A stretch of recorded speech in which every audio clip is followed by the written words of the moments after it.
pela vida preciosa daqueles que, porventura, estejam trabalhando no seu trabalho secular, na sua atividade profissional e também não puderam estar conosco. E talvez, quem sabe, alguns estejam viajando, clamamos pela vida deles também. E ainda, por fim, oramos por aqueles que estão acomodados na fé, estão negligentes na Tua palavra, poderiam estar aqui na Tua casa, mas infelizmente não estão. Toca no coração deles, para que em breve eles possam retornar. Nós oramos em nome de Jesus. Amém. Muito bem, as crianças primeiro com as suas professoras. Vamos lá. Pronto. Olha aí, tem uma bonitinha aqui, não é? Isso. Tem mais outras lá, estão indo para lá. Pronto. Aquelas mais pequenininhas que nos visitam, elas ficam um pouquinho meio ressabiadas e tal, mas elas vão. Depois se acostumam lá. Muito bem. Ok. Palavra com o pastor Gabriel, que vai estar trazendo a nossa lição desta manhã. A graça e que a paz de Cristo Jesus esteja com todos os irmãos. Que alegria darmos continuidade a mais um estudo da nossa Escola Bíblica Dominical.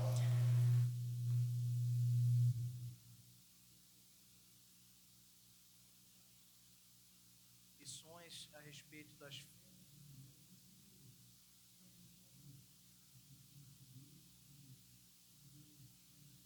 e no meio da história do seu povo tem apresentado símbolos que nos apresentam para Cristo. Na verdade, o objetivo, queridos, desse nosso sequencial de estudos é exatamente apresentar como Cristo é o personagem ou o elemento central de todas as festas, cerimônias da antiga aliança, ou seja, no Antigo Testamento, quando você observa as festas. E a gente tem notado com bastante profundidade como que cada uma dessas festas aponta para Jesus. E hoje não seria diferente. Hoje nós já estamos chegando quase ao fim dessa nossa sequência de estudos, aí na 11ª lição, onde vamos falar na festa dos tabernáculos, que era a festa das cabanas, né, ou das tendas. E eu quero convidar a sua atenção para o texto da palavra de Deus. Já lemos um texto muito bonito que fala sobre morada, mas a morada celeste, no contexto lá de Apocalipse 21, de 9 a 27, texto que também está relacionado aqui, dentre os textos selecionados da nossa lição, na leitura diária. Mas hoje vamos ler também aqui o texto de Levítico 23, de 33 a 44, onde se apresenta o ritual específico dessa festa também importante do povo de Israel, uma festa dos tabernáculos. Vamos abrir as nossas Bíblias em Levítico 23, de 33 a 44. Levítico, o terceiro livro do Pentateuco, capítulo 23, versos de 33 até 44. Levítico 23, de 33 a 44. Acompanhe comigo com atenção essa porção da palavra de Deus. Quando você encontrar, diga amém. Vamos esperar mais um pouquinho então. Amém? Disse mais o Senhor a Moisés: fala aos filhos de Israel, dizendo: aos 15 dias deste mês 7º será a festa dos tabernáculos ao Senhor, por 7 dias. Ao primeiro dia haverá santa convocação. Nenhuma obra servil fareis. 7 dias oferecereis ofertas queimadas ao Senhor. Ao dia 8º tereis santa convocação e oferecereis ofertas queimadas ao Senhor. É reunião solene, nenhuma obra servil fareis. São estas as festas fixas do Senhor que proclamareis para santas convocações, para oferecer ao Senhor oferta queimada, holocausto e oferta de manjares, sacrifício e libações, cada qual em seu dia próprio. Além dos sábados do Senhor, e das vossas dádivas e de todos os vossos votos e de todas as vossas ofertas voluntárias que dareis ao Senhor. Porém, aos 15 dias do mês sétimo, quando tiverdes recolhido os produtos da terra, celebrareis a festa do Senhor por 7 dias. Ao primeiro dia e também ao oitavo haverá descanso solene. No primeiro dia tomareis para vós outros frutos de árvores formosas, ramos de palmeiras, ramos de árvores frondosas e salgueiros de ribeiras, e por 7 dias vos alegrareis perante o Senhor vosso Deus. Celebrareis esta como festa ao Senhor por 7 dias cada ano. É estatuto perpétuo pelas vossas gerações. No mês sétimo a celebrareis. 7 dias habitareis em tendas de ramos. Todos os naturais de Israel habitarão em tendas, para que saibam as vossas gerações que eu fiz habitar os filhos de Israel em tendas, quando os tirei da terra do Egito. Eu sou o Senhor vosso Deus. Assim declarou Moisés as festas fixas do Senhor aos filhos de Israel. Meus irmãos, nós temos uma tendência muito grande de quando olhamos para estes ritos e cerimônias do Antigo Testamento, pensarmos o porquê de tantos detalhes, de tantas prescrições divinas para que o povo então se visse diante do cumprimento dessas cerimônias. Mas eu preciso te lembrar da tremenda dureza e da desobediência do povo de Israel, o que não é muito diferente da nossa realidade, por conta das consequências do pecado. Quando nós somos afetados pelo pecado dos nossos primeiros pais, Adão e Eva, nós carregamos pela posteridade, e todas as nossas gerações antepassadas e também as que nos sucederão, carregam consigo essa mácula dessa queda, chamada depravação total.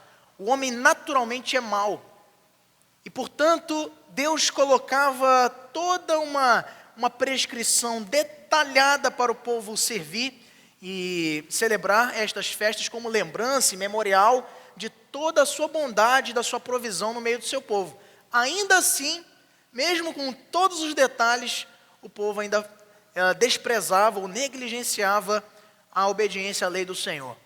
Imagine você se Deus tivesse deixado, que nós chamamos no direito, por exemplo, de uma lei em branco.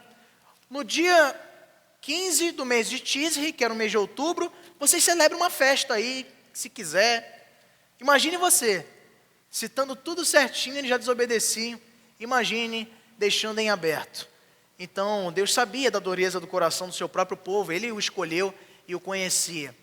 Mas o nosso foco, queridos, nessa lição de número 11, para apresentarmos essas nuances e detalhes sobre a festa dos tabernáculos, é refletirmos sobre essa peregrinação para o nosso lar. A festa, como nós vamos ver aqui de maneira mais aprofundada, a festa dos tabernáculos, ou a festa das cabanas, ou das tendas, ela tinha como propósito lembrar ao povo do período em que eles, durante 40 anos, estiveram trafegando ou peregrinando do Egito, no meio do deserto, até chegar em Canaã. E daquela geração ali, dura e desobediente e murmuradora, apenas 2 daquela geração entraram na terra, a saber, Josué e Calebe. Então, isso nos ensina muito, porque durante 40 anos eles viveram na dependência exclusiva de Deus. Para quê, pastor? Você me perguntaria, eu te respondo. Para beber água, eles precisavam da presença de Deus.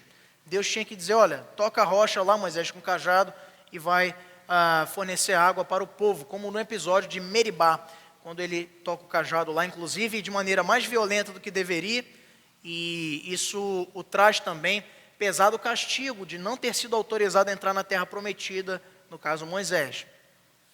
Depois o povo precisava comer, precisava ter uma dieta equilibrada, eles estavam no meio do deserto, precisavam de Deus, porque Deus tinha que dar para eles o maná. E enjoaram de maná, então precisavam de Deus para ter uma proteína mais forte, apesar do que o maná já estava de bom tamanho. Era o pão que desce do céu, imagine você, eles reclamando disso. Então Deus os concede as codornizes, e comem tanto que até passam mal, e todo o arraial passa por dissabores, por terem se empanturrado de carne dessas aves chamadas codornizes. Então tudo eles dependiam de Deus. A direção para ir pela manhã era mostrada ou era evidenciada por uma coluna de fumaça. E à noite, a presença de Deus no meio do povo era demonstrada também da mesma forma pela coluna de fogo. E, sobretudo, no tabernáculo, isso tinha um significado especial, que é o que nós vamos ver aqui nessa manhã, queridos. Bom, um dos dramas vividos por muitas pessoas no nosso país está relacionado com a necessidade de ter uma casa própria, sendo a moradia uma prioridade nas famílias de diversos lugares no mundo. Não apenas no Brasil, como entra político e sai político, e em anos eleitorais a gente vai ser muito lembrado nas campanhas televisivas sobre esse aspecto da moradia ou da casa própria. Isso é um fato que nos chama muito a atenção, porque em alguns países, embora esta questão da moradia seja de fato uma das prioridades da vida humana, muitos países lidam melhor com isso, tanto no aspecto de distribuição de renda ou desenvolvimento econômico, mas sobretudo você observa uma tendência moderna de não apego à questão do dominial ou de propriedade de imóveis. Antigamente era quase que um legado que se deixava de pai para filho, uma herança que era um terreno ou uma casa, uma propriedade. Hoje isso tem mudado bastante à medida em que as pessoas têm assumido uma rotina cada vez mais dinâmica, não fixando estaticamente a sua vida em um local apenas. E por isso não vem muita vantagem, muitas das vezes, em assumir esse compromisso, esse ônus financeiro de ter um imóvel para ter que lidar, para ter que cuidar, para ter que limpar. Então, muitas das vezes, alugam ou moram em regime de comodato, em alguma dessas modalidades mais modernas. São poucas as pessoas, inclusive hoje, que têm posse de recursos e que fazem questão de ter um imóvel. Isso é muito interessante. Mas é um fato que, principalmente no nosso país, onde pelo menos 35% da população convive ainda com precárias condições financeiras para a sobrevivência, é uma realidade ainda que tem tirado muitas pessoas do sufoco, sobretudo com os programas habitacionais. A título de exemplo, ontem nós estávamos no bairro do Aurá e nas adjacências ali de Águas Brancas, evangelizando alguns desses projetos habitacionais, como o Portal do Aurá. Estávamos lá e vendo que é um mundo ali, não acaba, e você sai de um e entra no outro, né? Então, isso não só ali naquela região, como em outras também, em Belém e aqui em Ananindeua. Mas, queridos, muito maior do que esse drama da moradia própria, da casa própria, que muitos brasileiros têm, brasileiros e brasileiras, muito maior do que isso é o drama espiritual que toda a humanidade enfrenta ao se deparar com o fato de estar distante do lar celeste, isto é, da presença de Deus. O tabernáculo aqui, apresentado no contexto do Antigo Testamento, ele simbolizava a presença de Deus no meio do povo. Isso era muito importante.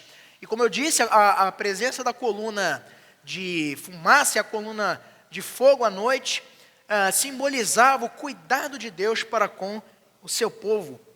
Deixa eu tomar um golinho de água aqui.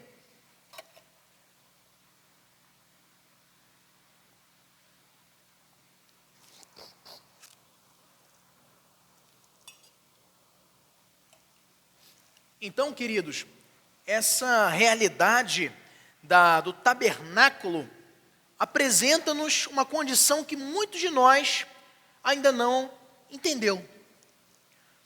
Nós nascemos, antes de termos um encontro verdadeiro com Cristo, nós nascemos, entre aspas, com sem tetos espirituais. Não temos morada, não temos habitação em Deus, até que Ele se apresente para nós com salvação.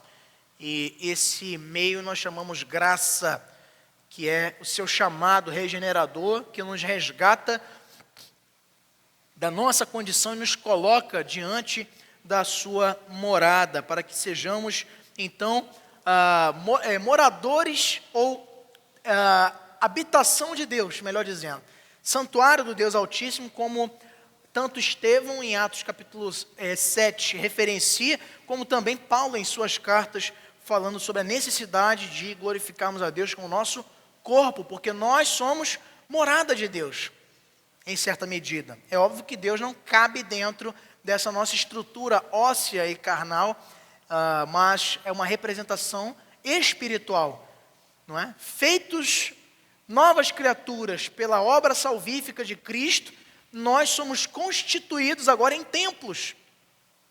Todos nós, em certa medida. E Deus, Ele então habita em nós. Nós nascemos antes sem teto, sem morada, distantes da presença de Deus. E isso pelo fato do pecado.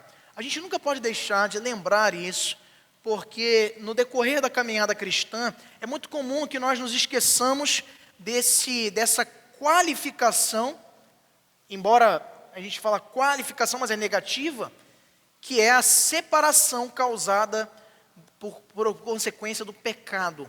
O pecado, meus irmãos, ele não é apenas uma coisa reprovável ou uma conduta a ser evitada, mas ela gera consequências eternas, sobretudo de separação da presença de Deus.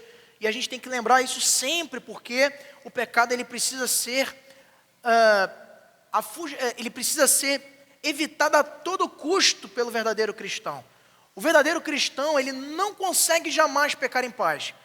Muitos dos teólogos do passado afirmavam isso para nos mostrar que o pecado ainda existe na nossa condição, na nossa natureza, enquanto não tivermos na morada final, como lemos lá em Apocalipse, naquelas ruas de jaspe, de ametista e de ouro, e na Nova Jerusalém. Até lá temos pecado ainda na nossa condição, mas o pecado ele nunca sai ileso da conduta e da prática de um verdadeiro cristão, pois ele não peca, não consegue mais pecar em paz, porque dentro dele está o Espírito Santo, que o incomoda pelo processo de santificação, mortificando dia após dia a carne, ou o pecado, o mal.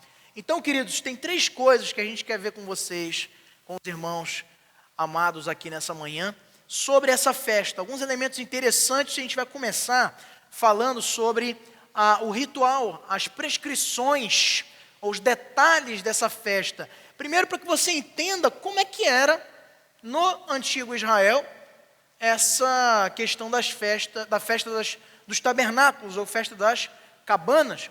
A festa das cabanas ou dos tabernáculos começava 5 dias depois da festa da expiação e durava 7 dias, ocorrendo após o recolhimento do produto da terra. Está no texto que a gente leu lá em Levítico 23, verso 39, quando diz: porém, aos 15 dias do mês 7º, que era o mês de Tisri, quando tiverdes recolhido os produtos da terra, celebrareis a festa do Senhor por 7 dias, ao primeiro dia e também ao 8º, haverá descanso solene. Então, no começo eles começavam descansando e terminavam também descansando, em obediência ao Shabá do judeu, não é? Ou do israelita, que é nosso domingo hoje, no contexto da nova aliança. Em Deuteronômio 16, 13, veja aí na sua Bíblia, também há uma menção desse detalhe da celebração da festa dos tabernáculos. Deuteronômio, capítulo 16, verso número 13, diz assim: a festa dos tabernáculos celebrá-la-ás por 7 dias, quando houverdes recolhido da tua eira e do teu lagar. Falando aí do fim do processo da colheita. A eira era as diferenças de marcações das plantações ali no mundo antigo. E também o lagar era também o local de irrigação da sua plantação, ou local onde tinham umas plantas enraizadas. Ali você tinha então os 2 contextos que simbolizam então a colheita, e a festa dos tabernáculos também, como outras, a exemplo da festa das primícias, estava ligada com a questão agrícola, com a abundância de colheita que Deus proporcionava ao povo. Então ela estava ligada, começando então 5 dias depois da festa da expiação que vimos na semana passada. Nenhuma das outras festas de Israel, a gente já falou aqui da festa da Páscoa, já falou aqui da festa das primícias, já falamos da festa da expiação, já falamos da festa de Pentecostes e tantas outras, como da própria festa dos pães asmos. Mas nenhuma dessas outras festas, queridos, exigia tanto sacrifício, nem envolvia tanta participação dos peregrinos e das multidões, como a festa das cabanas, ou a festa, o Sucote, que era a festa dos tabernáculos. Esse nome vem de cabanas ou tendas temporárias, nas quais Israel viveu durante os seus 40 anos de peregrinação no deserto. Eu já falei isso aqui na introdução para vocês. Cada família, nesse período, tinha que construir uma tenda. Quem já teve a oportunidade de assistir alguns seriados televisivos históricos sobre a trajetória do povo de Israel, inclusive tem um recente aí, falando do registro dos 5 primeiros livros da Bíblia, se eu não me engano tem nas plataformas aí de streaming de vídeo, chama assim O Testamento, os 5 primeiros livros de Moisés.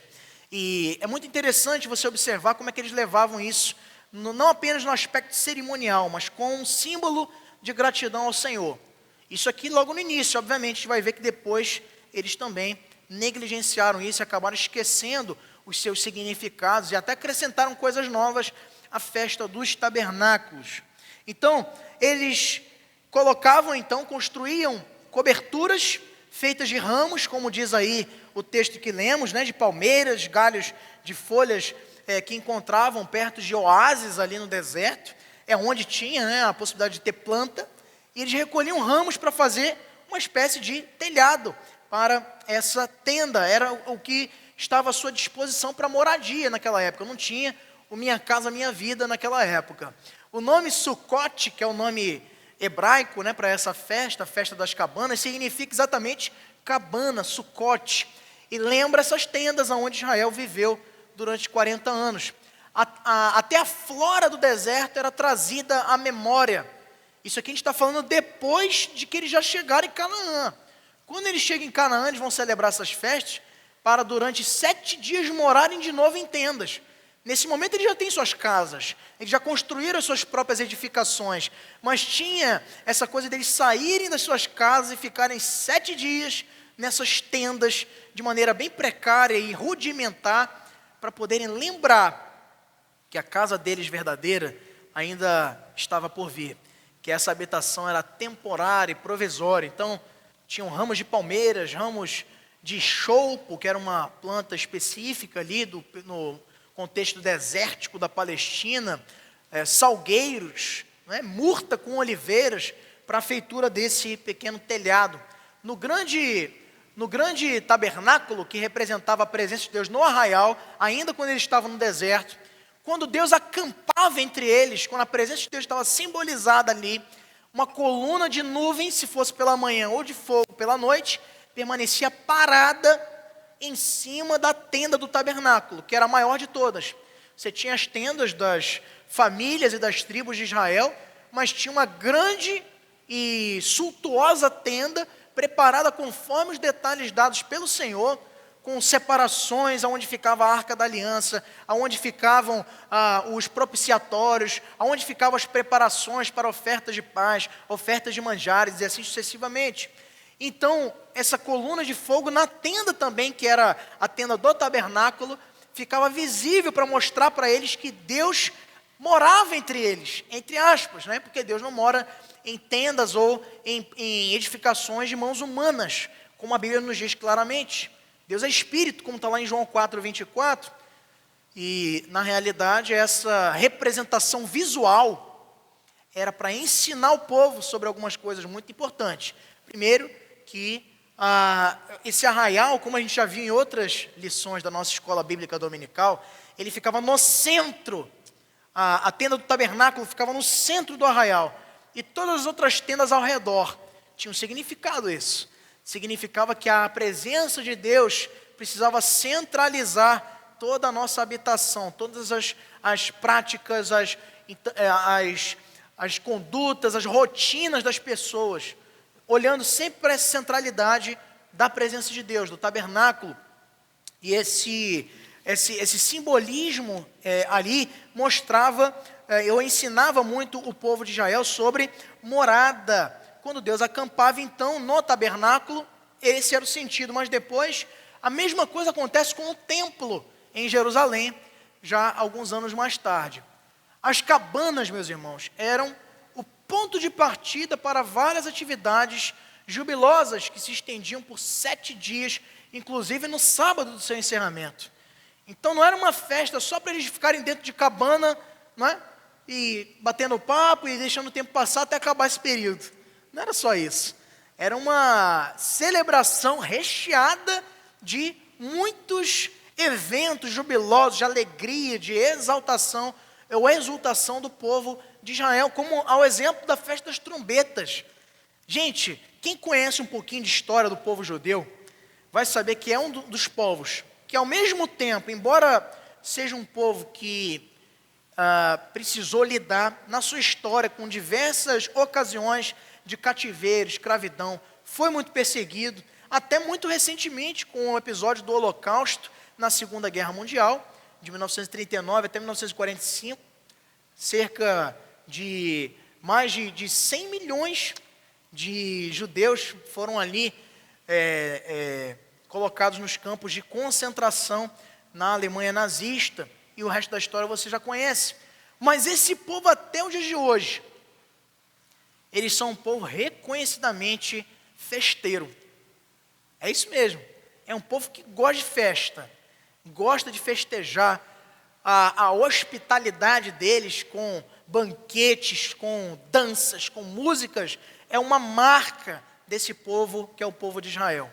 E mesmo hoje, em contexto onde nossas atenções se voltam para orarmos ao Senhor, pedindo a sua direção para o conflito, que ontem, ou anteontem, melhor dizendo, teve um agravamento terrível, com o lançamento de mísseis ali em face de Israel por Irã, e as tensões mundiais estão se alarmando com essa situação. A gente volta as nossas atenções em oração, Senhor, por isso.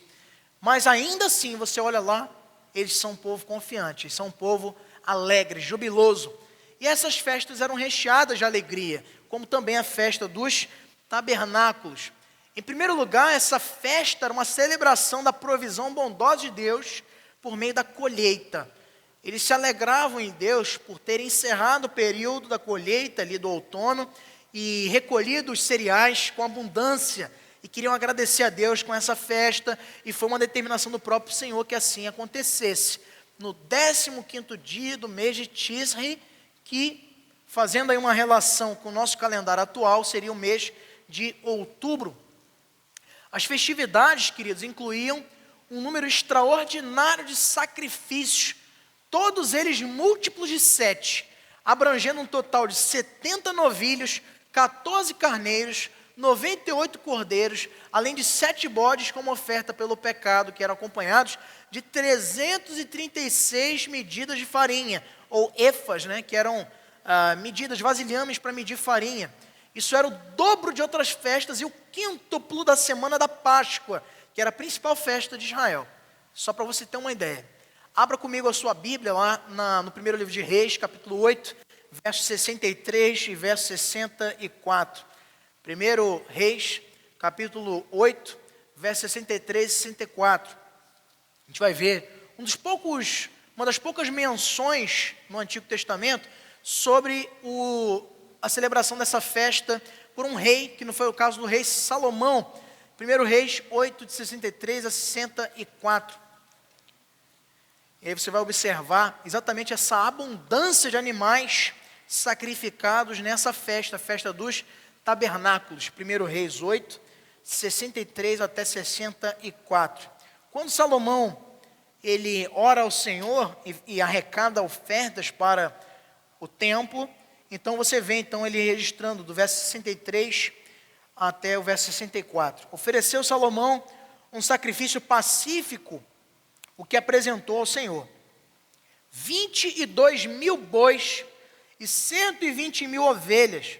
Assim, o rei e todos os filhos de Israel consagraram a casa do Senhor, o templo.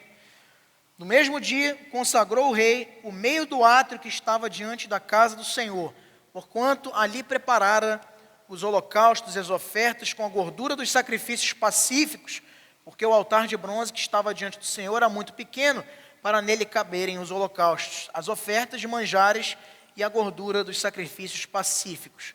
Observe, Salomão teve que fazer uma adaptação aqui para dar certo, porque o certo é o animal ser levado na mesa do propiciatório ali, a mesa de bronze aqui mencionada, mas não ia caber 22.000 bois, 120.000 ovelhas, não é? Então, só a gordura desses animais foi chegar lá, para obedecer a prescrição da lei divina a respeito dos sacrifícios. Então, esse é um detalhe, uma curiosidade. Essa festa, a festa dos tabernáculos, tinha muito sacrifício. Mas olha, a gente liga muito às vezes sacrifício com expiação de pecado, mas apenas os bodes aí eram os instrumentos, como a gente viu na semana passada com o presbítero Oswaldo, os instrumentos, os animais separados para expiação. Os outros eram ofertas de ações de graças, ofertas pacíficas, e aí a sua grande maioria como um sintoma, um sinônimo de gratidão do povo pela colheita abundante. Contudo, meus irmãos, após o período da monarquia, ou quando começou o período da monarquia dos reis em Israel, depois dos juízes, não é? Houve um esfriamento natural do povo. Eles começaram a confiar mais nos seus recursos militares, na sua potência econômica, não é? Na proteção das suas divisas, e passaram cada vez a confiar menos no Senhor. Então, todas as festas, depois do período dos reis em diante, porque tinha rei que era fiel ao Senhor, tinha outros que nem tanto, e tinha outros que eram tremendamente perversos. E em todos esses casos, você tinha exemplos de desvirtuamento e negligência quanto às festas. Só para que você tenha ideia, apenas no texto que a gente leu hoje aqui na leitura continuada, de 2 Reis 22, é que volta a ser celebrada a Páscoa com Josias, na reforma que promoveu, depois de ter descoberto o livro da lei, pelo sumo sacerdote Ilquias, que achou no templo. Estava perdido o livro da lei. Sem o livro da lei, que diz como tem que ser as festas, como a gente viu aqui no livro da lei, em Levítico 23, eles não sabiam mais nada. Começaram a viver como se isso não existisse. E foi Josias, muitos anos depois, passadas algumas gerações de reis em Israel, inclusive alguns bondosos, mas que foi se lembrar da celebração dessas festas. Mas Sucote, que é a festa dos tabernáculos, foi precisamente, meus irmãos, a festa mais afetada. Foi a festa que sofreu mais transformação. Com o esquecimento dessa lei pelo povo, todas essas festas acabaram, de alguma forma, se desvirtuando no tempo. Tá? Então, essas eram as prescrições da festa, e esse detalhe para a questão do esquecimento de como se celebrava a festa dos tabernáculos. Depois, isso foi voltando, mas com outras características, como a gente vai ver agora, esse segundo ponto, as cerimônias da festa das cabanas, ou da festa dos tabernáculos. Eu quero fazer um destaque aqui para você, que de repente nos visita nessa manhã, que você pode às vezes estar, mas pode estar fazendo várias referências uma lição anterior, eu não vi, eu não estou sabendo, eu estou meio perdido aqui, né? Gente, todas as lições da nossa EBD, dessa série Encontrei Jesus numa Festa de Israel, estão disponíveis no nosso canal do YouTube da igreja. Então, faça uma maratona. Você faz maratona do Netflix, faz maratona de série, de qualquer coisa. Faça do estudo da nossa revista da Escola Bíblica Dominical, que eu tenho certeza que vai ser bênção para a tua vida. Então, todas elas, desde a primeira até a 10ª, que foi da semana passada, estão no nosso canal do YouTube da Igreja Presbiteriana de Ananindeua. Bom, prosseguindo, esse segundo ponto nos fala das cerimônias dessa festa. No último dia da celebração da festa dos tabernáculos, isso aqui, já no contexto, tá? Preste bem atenção. Depois de muitos anos da instituição dessa festa. A instituição dessa festa falava de muitos sacrifícios, falava deles morarem em cabanas durante 7 dias. Depois, outras coisas, principalmente depois do exílio na Babilônia, foram sendo inseridas no contexto dessa festa. Essas cerimônias aqui que eu vou falar para vocês são realidades do judaísmo do tempo de Jesus, tá? Do judaísmo do Novo Testamento. Já não é mais aquele judaísmo do povo recém-chegado em Canaã. O que era marcado? E aí tem duas características que estão diretamente ligadas com eventos na vida e no ministério de Cristo. A primeira era a coleta da água. Então havia essa marca da coleta da água já no período do judaísmo mais contemporâneo, mais moderno ali dos tempos de Jesus. E a primeira cerimônia, quando começava a celebração da festa dos tabernáculos, era a coleta da água pelo sacerdote. O sacerdote saía do templo em Jerusalém e ia até o tanque de Siloé, caminhando pelas ruas de Jerusalém para tirar água. E ele pegava essa água e levava de volta durante a caminhada, acompanhado por músicos e adoradores, tocando, cantando e louvando com salmos o nome do Senhor. Depois que ele coletava essa água, ele retornava para o templo. E quando a gente vai estudar a geografia do templo, que hoje só restou dele um muro, um paredão, que você conhece como Muro das Lamentações, lá em Israel, que virou até um objeto místico lá para várias religiões, mas não tem nada de místico ali, é uma parede. Tem gente, tem até cristão, reverendo Elcio, que vai lá em Israel. Eu tenho o sonho de conhecer Israel, inclusive. E se Deus me permitir, um dia iremos, quem sabe uma caravana da IPA para Jerusalém. Mas, antes disso, temos que reformar o telhado aqui do lado, que é o que está mais à nossa mão para fazer. Mas tem cristão que faz essas viagens aí, Murilo, tá rindo aí, né? E chega lá, aí faz oração, aí se ajoelha no Muro das Lamentações. Gente, que pobreza espiritual, eu fico pensando. Um crente fazendo isso, o crente que é portador do Espírito Santo de Deus, ele habita, ele é uma habitação, morada do Altíssimo, e ele está se dobrando para pedra na parede. O pastor está dizendo aqui, se você for para lá e fizer isso aí, não mande foto, pelo amor de Deus, no grupo da igreja, por isso você vai ter que ser disciplinado. Gente, a verdade é que a gente tem um cristianismo muito ainda superficial, algumas das vezes, vivendo muito nessa questão do visual, que é o que a ciência da religião explica como ponto de contato. A gente tem que ter o totem, não é? Então você tem que adorar olhando.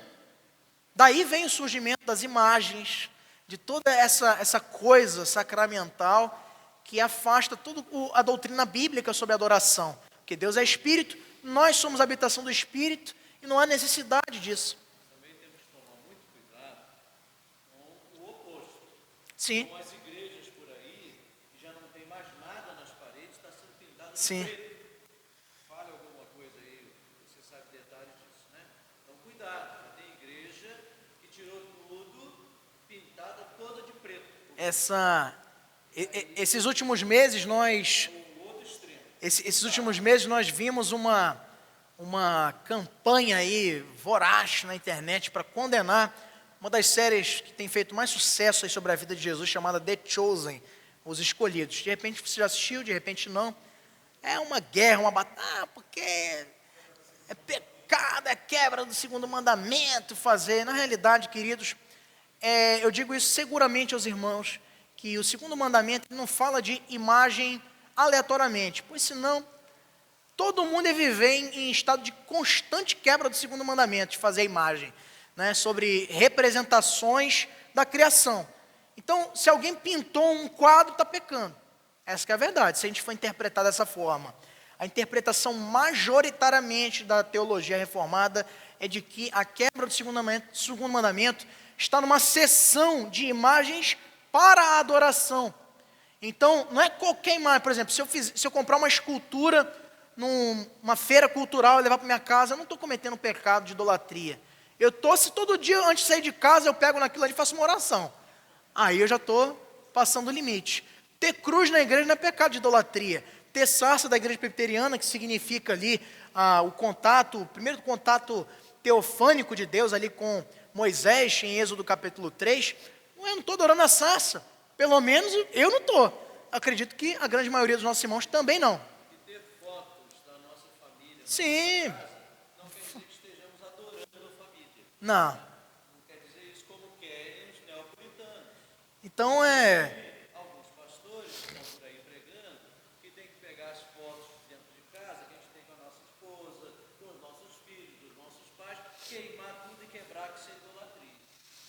Então, são os extremos, né, querido? A gente tem que tomar muito cuidado. Então, voltando para cá, essa cerimônia, ela falava muito desses simbolismos, e o sacerdote, então, nesse primeiro passo, isso aí pode ter sido acrescentado provavelmente no ano 95 a.C., então está bem perto ali do nascimento de Jesus, e tinha esse caráter aí. Lembrando, o sacerdote ia até o tanque de Siloé, com uma romaria de adoradores, com cânticos, com instrumentos. E então eles usavam como referência para essa prática simbólica da coleta da água, o texto lá de Isaías 12:3, quando diz assim: vós com alegria tirareis água das fontes da salvação. Então eles simbolizavam isso aí já no judaísmo do tempo de Jesus. O Talmud, que era o livro de norte, de interpretação da Torá para os judeus, até hoje, ele continha explicações sobre essa coleta da água. Dizia assim: por que é chamada coleta da água? Por causa do derramamento do Espírito Santo, de acordo com o que é dito: vós com alegria tirareis água das fontes da salvação. Curiosamente, meus irmãos, Jesus participou dessa cerimônia nos seus dias, no seu ministério. E em caráter dramático, essa cerimônia, celebrada intensamente, alcançou um patamar muito mais elevado. Lá em João 7, 37 e 38 é dito: no último dia, o grande dia da festa, que é essa festa dos tabernáculos, mostra ali Jesus no exato momento que o sumo sacerdote possivelmente estava derramando a água retirada do tanque de Siloé, lá no templo, entrando pela porta das águas. E ele diz então ali, perante todos que estavam celebrando essa cerimônia do encerramento da festa dos tabernáculos: se alguém tem sede, venha a mim e beba. Quem crer em mim, como diz a Escritura, do seu interior fluirão rios de água viva. Então esse primeiro símbolo da festa dos tabernáculos aponta não para o ritual do sacerdote, do tanque de Siloé. Eles faziam aquilo, mas não tinham percebido que a própria fonte das águas estava perante eles, estava na presença deles, sendo ali apresentado, e ali, então, cumprindo a profecia de Isaías, Cristo. A promessa de Isaías era muito maior do que um festejozinho do sacerdote lá buscar água e derramar no templo. As palavras de Jesus eram uma chave para o entendimento dessa profecia, uma bênção muito mais elevada e esperada, que havia sido concretizada com a vinda de Cristo, o que derramou o Espírito para saciar os anseios mais profundos, a sede espiritual que acompanhava as nossas vidas antes dele se apresentar a nós. Mas não tinha apenas a coleta da água. Um segundo símbolo dessa festa no contexto mais contemporâneo era a luz do mundo. Os 4 candelabros acesos no contexto da festa, do encerramento da festa dos tabernáculos. No início do dia, 4 candelabros imensos eram colocados no pátio das mulheres, no templo em Jerusalém, e abastecidos com óleo, que era o combustível, o que mantinha a candeia acesa, e também, no caso aqui, os candelabros, e eram todas acesas para simbolizar profecias também, especialmente da promessa de Deus ao povo, lá em Deuteronômio, de que eles viriam a ser um farol para as nações, o povo de Israel. E exatamente nessa ocasião, Jesus, como está lá em João 8,12, vai também declarar a eles, nessa ocasião da festa das cabanas: eu sou a luz do mundo. Quem me segue não andará nas trevas. Pelo contrário, terá a luz da vida. Essa afirmação, como outras, muitas de Jesus, foi bastante ousada, não é verdade? Ele mostra que o Deus da aliança, cuja glória havia sido outrora instrumento de iluminação para o povo no deserto, e sobre as tendas, agora esse Deus tinha voltado para o seu povo na pessoa de Cristo, a expressão exata do seu ser. Você tem que entender que quando Jesus chega para começar o seu ministério, cumprir a obra da redenção, Deus tinha ficado 400 anos sem falar por meio de profetas com seu povo, que é o período que nós chamamos teologicamente do silêncio divino, entre o último livro profético, o livro de Malaquias, até o primeiro evangelho de Mateus. Pelo menos no cânon, há testemunhos e registros, evidências que nos mostram que o primeiro evangelho escrito foi o de Marcos, na verdade. Mas entre o registro dos primeiros evangelhos e o último livro profético, Malaquias, você tem 400 anos de silêncio divino. E o povo está ali, então, um pouco à sua própria conta, fazendo e agindo conforme as interpretações de mestres humanos e esquecendo-se da essência da lei. Por isso Jesus, em diversas oportunidades, vai confrontar as autoridades religiosas daquele tempo para dizer: vocês ouviram o que foi dito, não matarás. Eu, porém, vos digo, a essência da lei não é só não assassinar, é também não se irar contra o seu irmão. Ele diz: aquele que tiver no seu coração um sentimento de ira contra o seu irmão, já assassinou. E assim ele fala com relação a todos os demais mandamentos, sobre julgamento, sobre adultério, sobre falso juramento, fala aí sobre cobiça e tantas outras coisas. Esse Deus da luz estava ali então retornando para comunicar-se com o seu povo pela pessoa de Cristo, encerrando esse silêncio de 400 anos. O eu sou, Cristo, havia se pronunciado de vez, seu nome era o Messias, Jesus. Então as palavras de Jesus, meus irmãos, como a gente viu, ofereciam a chave para o entendimento destes dois símbolos: a coleta da água, pois ele era a própria fonte das águas da vida, aquele que possui a água que nos é dada para nunca mais tornarmos a ter sede novamente. Obviamente que ele está falando aqui de uma sede espiritual, tá bom?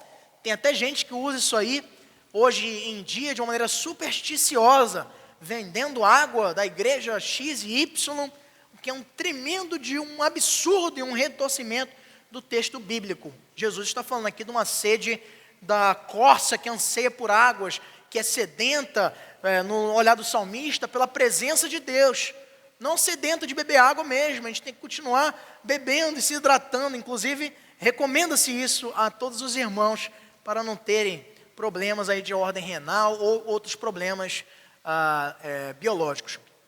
A luz também, da mesma forma, não é apenas e tão somente a luz física, representa espiritualmente a dissipação das trevas. Muitos físicos assumem, como isso é quase que uma concordância no meio científico, não existem as trevas. Como assim, pastor? Que história é essa? A escuridão, ela não existe. Só existe a luz.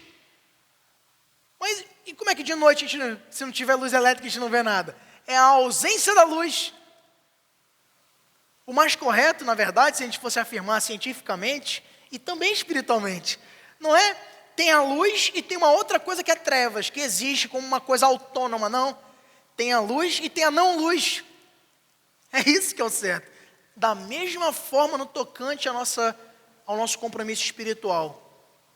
Não existe as trevas em si como uma grandeza, existe a ausência de Deus que produz automaticamente trevas, mas o crente munido dessa característica de Cristo, que é a luz do mundo, é também um luzeiro, sal da terra, luz do mundo, e diante dessa convocação, nós estamos para também, como ele, dissipar as trevas do mal e do pecado e da morte, pelo nosso testemunho sincero da sua vida.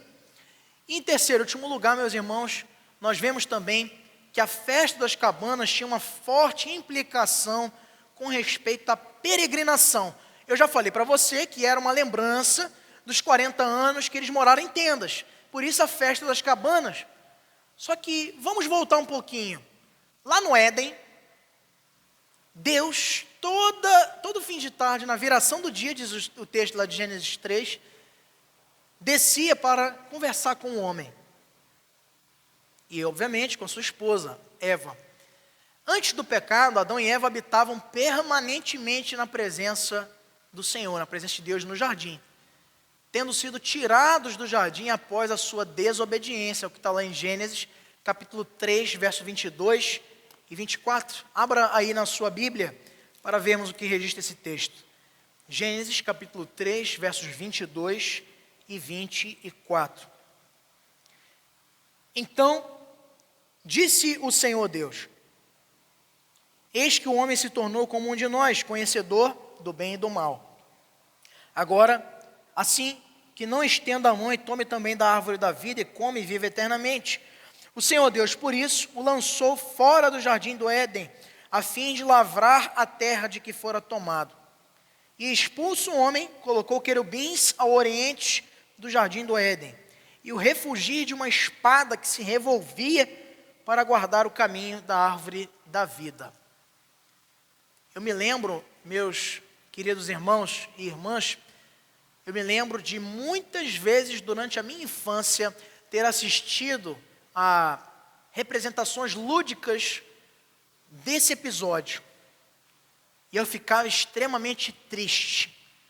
Sabe, o meu coração, pequeno ainda, já era tomado de uma consciência do quão terrível isso foi. Essa separação. Eu ficava olhando, às vezes cheguei até a chorar quando era criança. Obviamente, até mais fácil, né? Mas, eu falei assim, poxa, mamãe, papai, Adão e Eva, estavam lá, saíram do jardim. Né? E a gente tem uma tendência a pensar assim, poxa, Deus foi muito severo com eles, né? Mas não. Gente, Deus foi muito bondoso com eles. A pena deles realmente era a morte. E foi o que angariaram para si, mas não de maneira derradeira. Né? O pecado mortalmente se manifestou na desobediência deles, gradativamente. Deus poderia ter os fulminado ali, embora tivesse dado aviso prévio. Depois, ainda foi procurá-los, sacrifica os animais para demonstrar a consequência do pecado, que é derramamento de sangue. E todos nós fomos atingidos por essa separação. E desde ali em diante, a gente estava no lar. Nós estávamos representados nos nossos primeiros pais, no lar, convivendo com Deus todo dia, pessoalmente. E o pecado cingiu, separou completamente essa realidade de comunhão perene, sincera, tão íntima que tinha ali Adão com o Senhor, que tinha Eva com o Senhor. Então, dali em diante, o povo de Deus começa a trafegar, a caminhar no mundo no âmbito de peregrinação, perseguindo esse lá de volta. E uma das ferramentas que Deus usou para isso foi justamente o tabernáculo. Como a história não acabou, a história da humanidade não acabou em Adão e Eva, Deus provou a sua misericórdia e graça na história, providenciando meios ao seu povo para a retomada da comunhão com Ele. Ao exemplo do tabernáculo, que servia de sinal para um novo lar. Depois, o mesmo aconteceu com o templo em Jerusalém. Essas duas representações, elas não eram completas, mas transitórias. Elas não eram perfeitas, mas também precárias. Eu não preciso te dizer que o tabernáculo ele existiu durante um tempo, depois deixou de existir, quando se constrói o templo em Jerusalém. Depois, quando se constrói o templo, ele também algumas vezes foi destruído. E hoje, por exemplo, continua destruído, não foi mais reerguido. Falam-se muito de projetos e tal, mas até hoje está lá só esse muro que eu falei para vocês inicialmente. Tem esse fake, né, lá de São Paulo. Né? É bonito, eu tenho até vontade de conhecer assim fisicamente, mas já há estudos, inclusive, que dizem que a expressão arquitetônica não é idêntica, não tinha como ser mesmo. Enfim, é uma audácia, né? Mas, meus irmãos, isso eram representações que apontavam para o povo, olha, a morada de vocês era o Éden. Pelo pecado dos seus primeiros pais, vocês foram separados dessa moradia, dessa habitação com o próprio Deus. E agora eu vou conceder gotas de graça para vocês. Eu gosto muito dessa palavra, antegozo, que é uma antecipação da graça. Você pode não perceber. E se você não percebeu, provavelmente você precisa refletir melhor sobre a sua vida cristã. Mas existe algo extraordinário que acontece quando o povo de Deus se reúne na igreja. Mas pastor, eu adoro o Senhor na minha casa também, é verdade, eu adoro também. Mas é diferente. É diferente você cantar sozinho e cantar na congregação. É diferente você orar na sua casa sozinho e tem que ter esse momento da tua intimidade e orar em público. Sabe? Quando um irmão é escolhido, por exemplo, ou o dirigente do culto para orar, e você é convidado à humilhação. Como assim, pastor? Você tem que ficar calado, ouvindo o que esse irmão está dizendo em nome do povo, para depois no final dizer, eu concordo, amém. Não é só um ato, é uma liturgia, é uma coisa só para repetir. São preparações que o povo de Deus passa para antegozar o céu. Porque é isso que vai ser lá. Desculpa te frustrar se você pensava que seria diferente. Não é? Eu já falei isso aqui em outras lições anteriores, já fizeram até corte de YouTube disso aí. No céu não tem cabine individual de adoração. O texto do Apocalipse e outros textos escatológicos que nós temos revelados na Bíblia, nos mostram que o céu será local de adoração coletiva. Por que se privar disso então? Pastor, eu adoro tão bem lá na minha casa, boto um culto no YouTube. Também não tem YouTube no céu. Desculpa te frustrar com essa segunda notícia. O céu é local de adoração comunitária, adoração do povo. É lá que será nosso lar.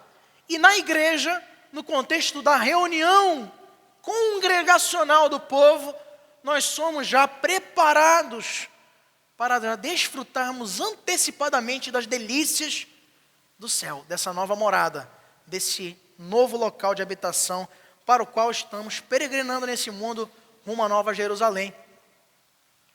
No templo, meus irmãos, a entrada do Santo dos Santos, também aconteceu no tabernáculo, tá? Era vedada, simbolizando a nossa separação de Deus pelo pecado. O povo não podia ir lá no Santo dos Santos. O que acontecia? Alguém sabe me dizer? Era fulminado. Só quem podia entrar aqui? O sumo sacerdote. Não é? E com periodicidade anual. Não é quando ele quisesse também não. E antes de entrar tinha que fazer o quê? Oferecer, se purificar e oferecer a oferta pelo seu pecado. Para entrar lá sob estado de perdão. Porque caso contrário, seria lá também ele consumido pela ira de Deus. E a Bíblia nos diz que o nosso Deus é fogo consumidor. Ele não tolera pecado nenhum. Esse é o nosso Deus. Tem uma frase que eu li essas semanas, meus irmãos, que me deixou num estado assim de muita reflexão. Ele diz assim, reverendo Elcio, muita gente pensa que Deus é um Deus compassivozinho, bonzinho. Quando você tiver essa tendência de pensar assim, que Deus não é justo, veja o que Ele fez com o seu próprio filho. Paulo nos diz em Romanos capítulo 8, que aquele que não poupou nem o seu próprio filho, quando os pecados de todos os eleitos foram colocados em Cristo, Deus olhou para Cristo, seu Filho unigênito, e o consumiu, e o julgou. O que Ele vai fazer conosco se a gente não se arrepender? Ele fez isso com o Filho dele. Imagine comigo, se eu não me arrepender dos meus pecados, diante dele. Mas essa separação, queridos, ela é encerrada pela obra do sangue carmesim de Cristo Jesus nosso Senhor, derramado na cruz do Calvário. Esse véu se rompe. Abra sua Bíblia lá em Hebreus capítulo 10, versos 19 e 20. Hebreus é uma excelente de uma carta que já estudamos aqui na nossa escola bíblica dominical. Eu recomendo que você possa reler. Se já não leu, se ainda não leu, leia. É uma excelente apresentação da supremacia de Cristo na obra redentora. Aqui ele fala que Jesus é o sacrifício superior, ele é o cordeiro que tira o pecado do mundo. Aqui mostra que ele é maior do que Moisés, porque ele foi o profeta que falava da sua própria lei, com a autoridade que vinha de si mesmo, por ele ser Deus. Aqui fala que Jesus é a aliança superior, pois ele mesmo é o contrato, que é a aliança, e também o aval do cumprimento. Aqui fala que Jesus também é o nosso sumo sacerdote, é um sacerdote de outra ordem, que não é de ordem mortal, de Arão, de Levi, mas é da ordem de Melquisedeque, que não tem nem início nem fim, Não existe uma genealogia de Cristo estudável, porque ele vem da eternidade. O verbo que se fez carne. E ele vem para, com uma expiação perfeita, como nos diz Hebreus 10, 19 e 20, fazer-se pecado em nosso favor e nos purificar para abrir esse caminho, que antes era proibido do Santo dos Santos. Hebreus 10, 19 e 20, tendo, pois, irmãos, intrepidez para entrar no Santo dos Santos pelo sangue de Jesus, pelo novo e vivo caminho que ele nos consagrou pelo véu, isto é, pela sua carne, e tendo grande sacerdote sobre a casa de Deus, aproximemo-nos com sincero coração, em plena certeza, tendo o coração purificado de má consciência e lavado o corpo com água pura. Até o verso 22, aí que lemos. Esse caminho é aberto, queridos, então, por Cristo. Esse caminho santo. Muita gente despreza isso. Muita gente tem vivido algemada na bainha de pastores, de presbíteros, de líderes. Ou, até hoje, falar pastor já é um diminutivo para certas pessoas. Eu me sinto extremamente honrado por assim ser chamado após a ordenação. É um título que enobrece um ofício pesado, mas ao mesmo tempo recompensador. Mas hoje tem gente que pensa que pastor é a primeira escala apenas. Eu quero ser no mínimo bispo, para depois ser apóstolo, mas o apóstolo não é mais o maior. Aí você também é um semideus olímpico, né? Daqui a pouco vai ter até Hércules aí no meio de algumas igrejas, que se dizem cristãs, mas na verdade são até gregas. Como tem o secretário adjunto, né, nas pastas governamentais, daqui a pouco vai até ter vice-deus, ou por aí vai. Tamanha é a ganância ou a audácia de muitos homens e mulheres na nossa sociedade. Meus irmãos, nós temos que entender que só existe um mediador entre Deus e os homens, chama-se Cristo Jesus. Eu fui chamado por Deus não é para colocar a tua oração lá no altar e levar para Deus. Você pode fazer isso na sua casa e Deus vai te ouvir. Sabe por quê? Porque a minha própria oração, se eu for considerar só as minhas palavras, não vai chegar no trono de Deus. Mas todas as nossas são filtradas e reajustadas pelo Espírito Santo, porque geme por nós com gemidos inexprimíveis, para não dizer que o próprio Cristo, segundo a palavra de Deus nos registra, está à destra de Deus e intercedendo por nós. Tem gente que chamaria, mas a Bíblia não diz isso em nenhum momento. Quem está intercedendo por nós é Cristo, o próprio mediador da nova aliança. Você pode vir orar comigo, mas não venha pedir que eu faça uma oração por você, porque você pode fazer oração. Jesus morreu e derramou seu precioso sangue, não é para você ficar pensando que tudo tem que passar pelo pastor, pelo líder. Você é um sacerdote real. Você é povo de propriedade exclusiva de Deus. Você também é raça eleita. E essa obra ela foi separada por uma razão. Mas como diz uma antiga, nem tão antiga, mas já tem um certo tempo, uma música do nosso irmão presbiteriano João Alexandre, ele, numa música chamada É Proibido Pensar, em um dos trechos ele diz assim: recosturando o véu que a cruz já rasgou, ressuscitando a lei, pisando na graça, negociando com Deus. Depois pesquisa essa música, É Proibido Pensar, João Alexandre, com todos os créditos aí, depois vai ser publicado no YouTube. Então, queridos, Deus ele promoveu na entrega do seu Filho uma obra tão maravilhosa, que nós não podemos desprezar isso, nos apequenando na fé. Ele nos chama para desfrutarmos desse acesso. Ore ao Senhor diretamente. Leia sua Bíblia todo dia. Desfrute desse caminho novo e vivo, dito por Hebreus, que foi inaugurado com o sacrifício expiatório de Cristo Jesus. Por meio de Cristo, meus irmãos, nós podemos voltar para o lar. A nossa expectativa dessa nova Jerusalém reside na pessoa de Jesus. Ele é o caminho até o lar. E seguindo-o, temos a certeza de encontrar descanso. É o que ele nos diz lá em João 14, de 1 a 4. Não se turbe o vosso coração, credes em Deus, crede também em mim, na casa de meu pai, há muitas moradas, se não fosse assim, eu vou teria dito.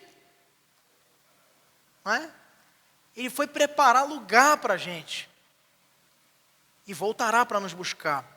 A nossa morada aqui, como eu disse, meus irmãos, ela é antecipada na preparação da congregação, mas ainda não é definitiva. Haveremos de ter ainda um lar final. E a nossa habitação verdadeiramente é alicerçada na pessoa de Jesus, como está em João 1,14, o verbo se fez carne e habitou entre nós pleno de graça e de verdade, e vimos a sua glória como a do unigênito do Pai. Observe, o verbo se fez carne e... o que ele fez? Eu não vi ainda. O que ele fez? Habitou entre nós. O verbo não tem que ir lá para Jerusalém. Vai lá visitar, conhecer, tirar foto, é bonito. Mas a presença de Deus está aqui, é na Nanindeua. Amém? Está no Brasil, está no interior, está no Marajó, está no sul, do Oiapoque ao Chuí. Está em todos os lugares onde há um eleito de Deus vivendo essa palavra que transforma vidas. Ele se fez habitação em nós, o verbo de carne, vimos a sua glória.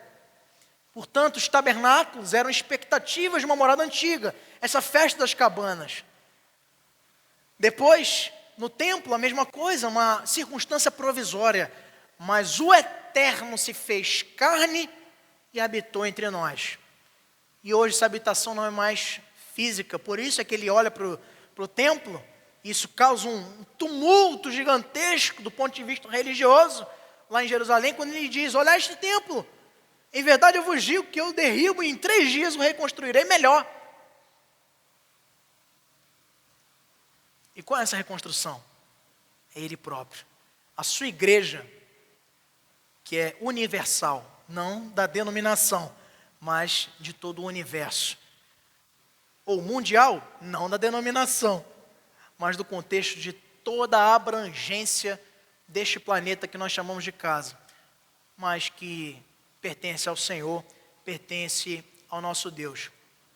Conclusão, meus irmãos, por meio da festa dos tabernáculos, os crentes do Antigo Testamento agradeciam a Deus pela provisão das colheitas, como nós vimos nessa manhã, e lembravam do tempo da peregrinação no deserto.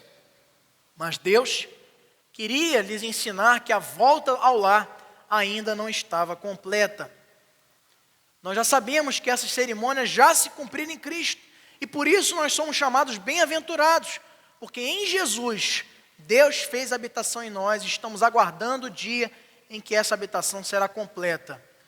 Abra a sua Bíblia, e quando você encontrar esse texto, fique de pé, para já caminharmos para o encerramento de hoje. E lá no texto de Apocalipse, capítulo 21, versos 22 e 24. Apocalipse 21, de 22 a 24. Vamos ler de novo esse texto aí que, segundo o Max, fez a perna dele tremer aí. Segura a perna aí, então. Apocalipse 21, de 22 a 24. Vamos ler todos juntos? Nela não vi santuário, porque o seu santuário é o Senhor, o Deus Todo-Poderoso e o Cordeiro. A cidade não precisa nem do sol, nem da lua, para lhe darem claridade, pois a glória de Deus a iluminou, e o Cordeiro é a sua lâmpada. As nações andarão mediante a sua luz, e os reis da terra lhe trazem a sua glória. Amém. Essa é a nova cidade, essa é a nova morada, que nós não haveremos de ver enquanto não se cumpram as Escrituras, ele volte para resgatar a sua igreja. Meus irmãos, nós vamos cantar um hino separado para aplicação de tudo que nós vimos aqui, e em seguida, o reverendo Elcio estará fazendo a oração final, impetrando a bênção sobre o povo de Deus. Agora, pode ser que você pense, pastor Gabriel, esse hino aqui é um hino de enterro, é um hino de culto fúnebre, mas esse hino é um hino de encontro, do desejo que você tem que ter sinceramente, em cada verso que você cantar, de refletir, Eu quero estar perto do meu Deus, porque Ele é Betel, Ele é morada, e é para lá que nós estamos caminhando, não com tristeza no coração, ou saudosos das coisas desse mundo, mas com o nosso coração cheio do céu, para dizermos que queremos estar perto do nosso Senhor. Ainda que a morte nos separe dessa realidade, com Ele estaremos por toda a eternidade.